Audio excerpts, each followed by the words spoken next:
bagian dari tangan kalian, kamera itu bagian dari mata kalian gitu kan. Kita belum setting kamera, terus kita udah berani mose pengantin. Cepat kerjanya, kerja kita cepat, hasilnya bagus, itu orang lain suka.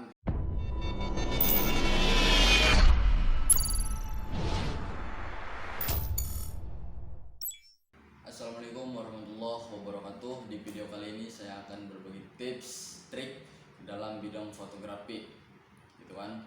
Jadi buat teman-teman yang baru mulai fotografi, khususnya yang baru terjun ke lapangan, itu cara menghadapi model atau seorang pengantin yang mau difoto sama kita, bagaimana cara kita mengatasi situasi seperti itu. Itu saya akan berbagi tips dan triknya.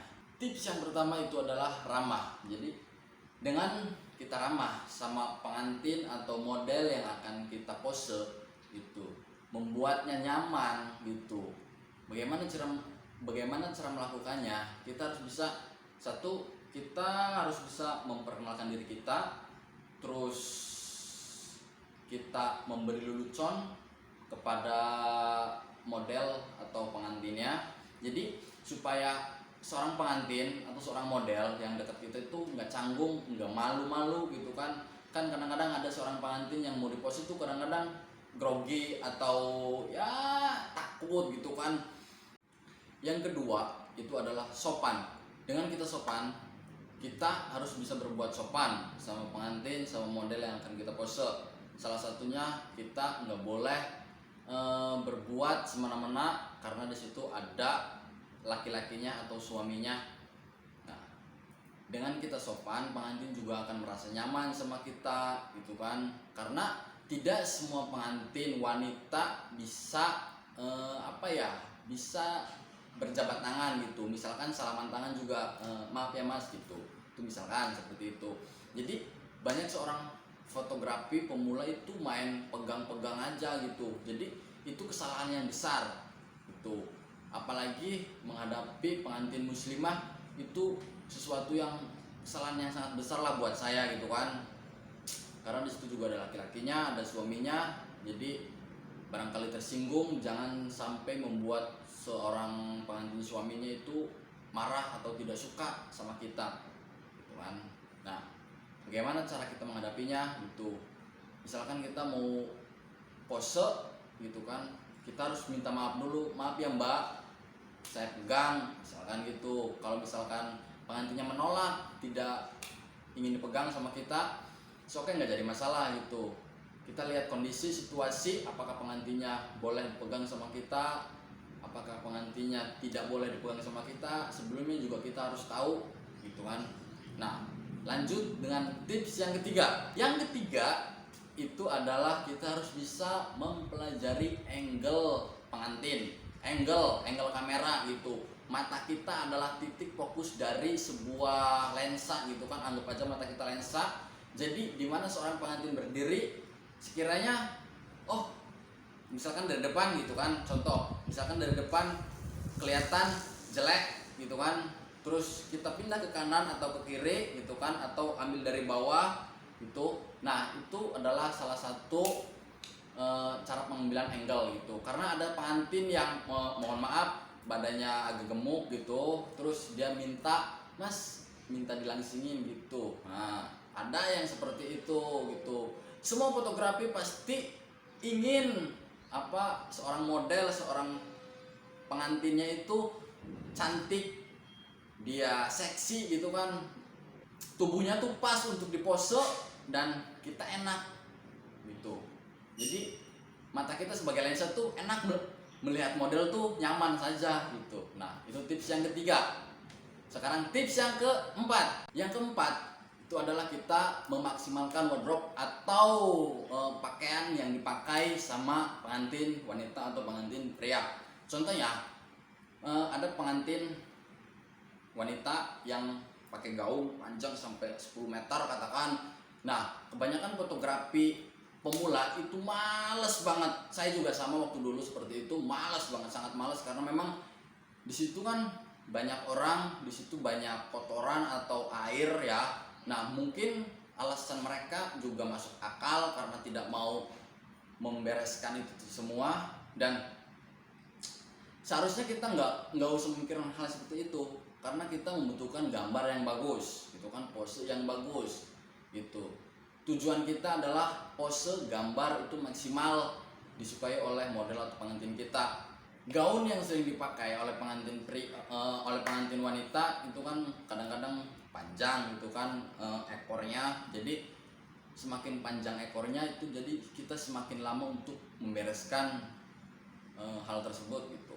Terus seorang pria juga kadang-kadang dasinya menyon atau kerahnya gitu kan kurang rapi, kita harus bisa merapikan. Pecinya kadang-kadang miring gitu, itu kita harus bisa merapikannya. Itu hal yang sederhana yang sering fotografi pemula tidak melakukannya. Oke. Selanjutnya adalah chemistry. Nah, dalam chemistry ini kita harus bisa membuat seorang pengantin itu senang, gembira, karena di situ adalah seorang pengantin pria dengan seorang pengantin wanita itu sedang bersatu di pelaminan. Kadang-kadang kita memoto atau jadi fotografi seorang pengantin, kadang-kadang ada pengantin yang jutek gitu. Misalkan mukanya gitu kan, itu adalah kesalahan yang fatal. Kita jadi belum menyelesaikan tugas yang 1, 2, 3 gitu. Jadi kalau misalkan untuk chemistry ini gitu, kita harus bisa membuat pengantin tuh, "Mbak, senyum dong," gitu, "Mas, senyum dong," gitu. Jadi membuat pengantin tuh tertawa gitu, membuat pengantin tuh senang di hari yang spesial buat mereka gitu. Jadi itu momen yang penting, momen satu momen, kedua gambar juga dapat kita, terus ketiga juga kita nyaman sama pengantinnya, pengantin nyaman sama kita gitu kan. Nah, pokoknya sebisa mungkin kita membuat pengantin tuh senang, gembira gitu. Nah, tips berikutnya adalah 1 pose 3 jepretan. Bagaimana kita melakukannya? Seorang pengantin berdiri berdua gitu kan, hadap-hadapan misalkan. Nah, kita mengambilnya 3 angle, misalkan dari depan, dari kanan gitu kan, dari bawah, atau dari kanan kiri gitu kan. Nah, kenapa dilakukan seperti itu? Karena tidak semua foto yang dihasilkan dengan kita tuh fokus dalam titik apa yang kita mau gitu kan. Yang namanya lensa kadang-kadang kita lupa autofokusnya, kadang-kadang kita pakai manual, kadang-kadang apalah gitu kan, banyak problem di situ. Nah, jadi kita harus bisa mengambil satu pose beberapa jepretan gitu kan, atau beberapa foto. Jadi satu pose misalkan minimal saya itu melakukan satu pose minimal 3 jepretan gitu ya, syukur-syukur nyampe 5 jepretan gitu satu pose. Misalkan, "Mas, kurang kesini," gitu, "Mbak, kurang kesini," gitu. Nah, jadi seperti itu guys, itu untuk memaksimalkan kita dalam bidang editing. Karena kalau misalkan kita cuma ngambil 1 jepretan, pas kita ngedit, waduh hasilnya jelek banget ini, waduh hasilnya misalkan pecah, gambarnya nggak fokus gitu. Nah, padahal pose itu bagus, karena memang foto yang kita hasilkan itu karena nggak fokus, jadi kita nggak ambil. Padahal posenya itu sangat bagus, pengantin pun juga suka gitu. Nah, itu guys, jadi ini penting banget buat kalian para pemula. Yang selanjutnya adalah formal dan visual. Nah, jadi seorang pengantin itu tidak mau di posenya formal, jadi nggak ada nggak ada inspirasi. Jadi kita nggak mau kan dibilang seorang fotografi, saya tidak mau difoto dengan orang tersebut. Jadi kita harus bisa mempunyai insting gitu kan yang baik gitu.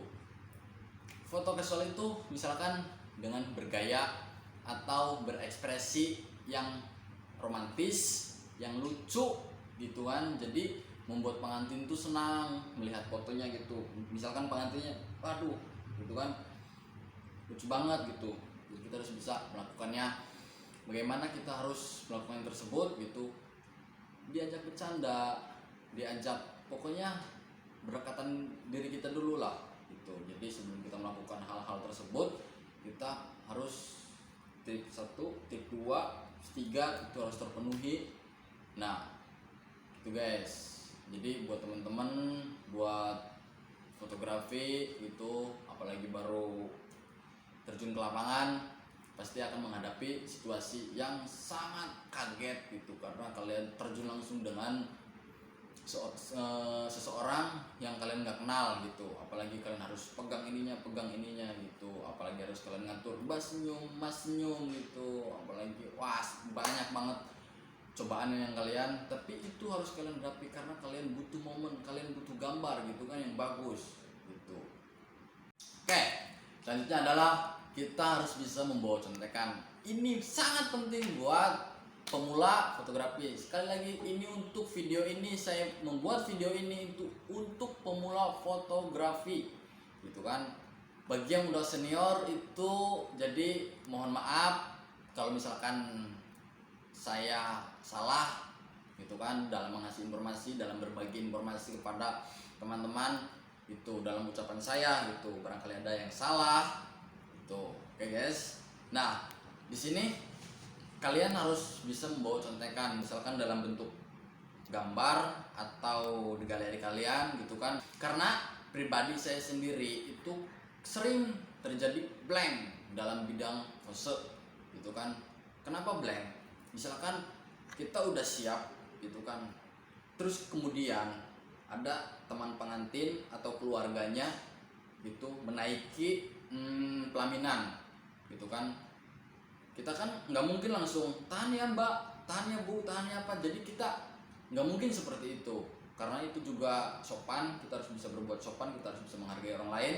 Nah di situ kadang-kadang saya juga blank, waduh gimana lagi ini gitu kan, waduh tadi gimana gitu. Itu kalian harus bisa bawa contekan, misalkan kalian ya pura-pura buka handphone atau pura-pura nelfon gitu kan, mau angkat apa, mau balas apa, padahal kalian harusnya melihat foto contekan tersebut gitu. Kalau kalian tidak malu menyodorkan, misalkan mbak mau nggak di foto seperti ini gitu, itu harus minta persetujuan dari pengantin, karena ada salah satu pengantin yang suruh sedikit romantis, itu enggak mas, saya nggak terlalu pengen seperti itu. Ada yang seperti itu.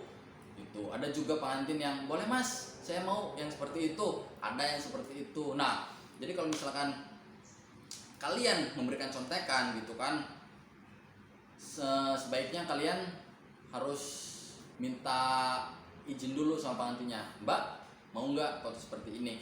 Kalau misalkan pengantin tidak mau, jangan dipaksakan, kita cari posisi yang lain, atau kita foto teman-temannya dulu atau foto keluarga dulu, itu akan membuat otak kita berpikir kembali. Nah itu guys. Selanjutnya adalah kalian harus punya asisten gitu kan, kalian harus bawa teman kalian gitu ya, seenggaknya kalian harus bawa teman jadi partner kalian. Bawa teman juga nggak sembarang teman, khususnya teman kalian juga paham dalam fotografi tersebut, jadi jangan sembarang bawa teman. Misalkan teman yang nggak paham fotografi terus kalian bawa, waduh itu sangat menyusahkan gitu. Karena saya juga sering membawa teman gitu, tapi dia niatnya untuk belajar sama saya, dia niatnya untuk ya mencari ilmu, saya nggak jadi masalah buat saya gitu. Tapi kalau misalkan niatnya untuk bermain, jangan dibawa gitu, karena di situ apa sedikit membantu juga tapi merepotkan kita juga gitu. Apa perlunya kita membawa asisten atau teman kita? Itu kan misalkan ada, kita kan harus foto pose, foto pose, foto pose gitu kan. Jadi nggak mungkin dong kalau misalkan kita udah mau foto terus kemudian nah tadi ada temannya atau ada orang tuanya datang itu menghampiri, itu kan gagal. Jadi kita harus mengulang posenya. Nggak mungkin dong kita naik lagi ke atas terus kita turun lagi gitu kan, naik lagi turun lagi gitu. Itu sangat memakan waktu dan kadang-kadang kita terjadi blank di situ. Nah oke. Jadi pokoknya tapi kesalahan itu kesalahan juga buat kalian. Kalian capek gitu kan, bolak-balik naik turun gitu, sedangkan yang jangkauannya jauh gitu. Nah itu adalah kesalahan juga. Jadi kalian harus bawa asisten, bawa teman kalian untuk membantu pekerjaan kalian gitu. Selanjutnya adalah kita harus benar-benar memahami kamera, itu satu. Oke. Kesalahan paling besar fotografi, nih saya sampaikan lagi, kesalahan paling besar seorang fotografi pemula itu adalah dia belum mengenal kamera, tapi dia udah berani pose, dia udah berani terjun ke lapangan. Saya sangat hargai gitu kan, pokoknya saya hargai itu semua lah. Tapi kalian harus penting gitu, karena kamera itu bagian dari tangan kalian, kamera itu bagian dari mata kalian gitu kan. Jadi jangan sampai melakukan pose. Jadi kita belum setting kamera, terus kita udah berani pose pengantin, misalkan seperti ini segini aja saya menahan ini 5 menit, misalkan pose cowok ya, kan seperti ini 5 menit seperti ini, itu pegel seorang pengantin gitu. Jadi jangan sampai lah, misalkan kita mau pose terus jepret gitu kan, kita harus setting dulu gitu. Jadi sebelum pose kita setting dulu cahayanya gitu kan, warnanya gitu, kita harus bisa mengatur semuanya. Itu kesalahan paling besar buat saya gitu kan. Dan saya pernah ditegur oleh seorang senior fotografi di daerah saya gitu, kesalahan saya itu. Nah, saya pernah melakukan kesalahan yang seperti itu. Jadi saya akan berbagi informasi, saya akan berbagi pengalaman kepada Anda semua, kepada teman-teman semua. Itu jangan sampai dilakukan di lapangan. Oke. Nah, kenapa tersebut? Kita nggak mau membuat pengantin tuh tidak nyaman kan. Kita nggak mau pengantin tuh sama kita marah, sama kita canggung gitu. Nah, jadi kita harus bisa cepat kerjanya. Kerja kita cepat, hasilnya bagus, itu orang lain suka gitu kan. Apalagi seni kita dalam bidang fotografi gitu. Nah, oke, mungkin cukup sekian video kali ini gitu kan, berbagi pengalaman dengan kalian. Oke, mudah-mudahan ada manfaatnya. Kalaupun kata-kata saya ada yang salah, saya juga mungkin masih belajar gitu kan dari senior-senior saya. Saya masih harus banyak berkembang gitu dalam bidang fotografi, dalam bidang editing gitu. Jadi seenggaknya saya bisa berbagi pengalaman, saya bisa berbagi informasi kepada teman-teman apa yang harus dilakukan dan apa yang jangan dilakukan gitu. Nah, mungkin cukup sekian video kali ini. Next, selanjutnya saya akan membuat video yang baru, yang lebih yang lebih menghibur gitu. Sebelumnya mohon maaf bila ada kata-kata salah, ucapan yang salah gitu kan. Oke. Oh iya, jangan lupa kesehatan harus selalu dijaga. Oke. Sekarang musim penyakit corona gitu. Jadi kalian harus pakai masker, karena saya tidak pakai masker karena ini di rumah gitu kan. Jadi saya nggak keluar. Nah, jadi ya bebas lah ya di rumah sendiri gitu. Jadi ya udahlah, nggak apa-apa. Tapi kalau misalkan kita keluar, kita harus pakai masker, pakai hand sanitizer gitu. Protokol kesehatan itu nomor 1. Sehat itu mahal guys. Kalau kalian sehat itu kalian bisa berkembang, tapi kalau misalkan kalian sakit itu kalian tidak bisa berkembang. Apalagi seorang fotografi di zaman sekarang corona ini susah banget. Oke. Assalamualaikum warahmatullahi wabarakatuh.